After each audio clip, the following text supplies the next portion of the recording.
Thank you and welcome to the show this morning. The topic today is the Harlem Renaissance, from Harlem to Nashville, and we're fortunate to have with us to talk about the Harlem Renaissance, Dr. RMitchell. Dr. Mitchell is a professor at Fisk University as well as the chairman of the Department of History at Fisk University. And of course, Dr. Mitchell, let me welcome you to the show this morning. Thank you, Dr. Haney. It's always a pleasure to be here. And Dr. Mitchell, you know, it's always a pleasure to have you here. And you know the number of shows that we've had an opportunity to collaborate on, yes. whatever, yes. And you always give us what we consider to be excellent information that we've been able to take back into other situations, classrooms, lectures, and et cetera. And we certainly appreciate that, appreciate you for that. Well, much of that is because you're an excellent interviewer, Dr. Well, Haney. I appreciate that. Dr. Mitchell, before we get started today, let's have you to give our audience some information for those rare individuals who might not know of Dr. RMitchell. Let's have you to give them some information about your background, your education, and some of the things that were important in terms of leading you to a professor at Fisk University as well as the chairperson of the Department of History at that great institution. Okay. Let's do it from that point, and then we'll talk about the Harlem Renaissance. Thank you, Dr. Haney. I'm a native Nashvilleian. I'm a product of education in Nashville. I attended Nashville's Catholic and public schools. I graduated from historic Pearl High School. A lot of friends, and we're doing lots of things with the unions at Pearl. I did my undergraduate work at Fisk, right up the street from Pearl. And early on, I noticed there was a certain energy about education and activity in life here in Nashville. I've always enjoyed it. I met you, I guess, when I was working on my master's degree at Tennessee State a few years ago.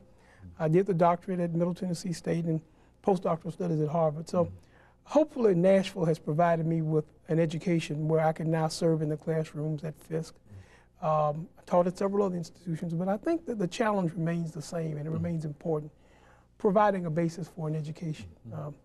My youngest son, when I was leaving the house and told him that you and I had been known each other for years, he said, well, both of you are classroom teachers. I said, that's right, we're school teachers.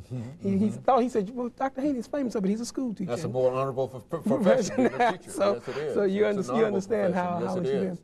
I've enjoyed 20 years now at Fisk, my alma mater. It wasn't my first teaching job. I taught at Middle Tennessee State and taught at several other institutions, but I've enjoyed Fisk. The challenge remains the same, and certainly our discussion this morning of the Harlem Renaissance, it's sort of natural being at Fisk, being around the Harlem Renaissance, to look at the study and look at the Renaissance as really a part of daily life and teaching activity. You know, I think we entitled this segment, well, this show entirely, as the Harlem Renaissance, from Harlem to Nashville. And I'm sure, Dr. Mitchell, that there are some who might wonder about the Nashville connection with the Harlem Renaissance. Well, we'll explore it fully, but certainly Fisk and Tennessee State are repositories, because those luminaries who were a part of the Harlem Renaissance, the writers, the artists, the thinkers, many of them would become professors at Fisk and at Tennessee State.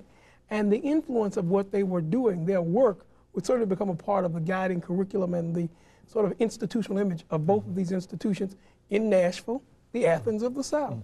You know, let's look at the Harlem Renaissance, because I think that when we think about Harlem, we think of certainly a large metropolitan area in New York, and at the same time, the influence that it had not only in Harlem, but outside of Harlem and as far south, in a real sense, perhaps even further, as you might reveal to us today, even to reach down deep into the South. What about this Harlem Renaissance? What is this all about? The Renaissance was a response to America.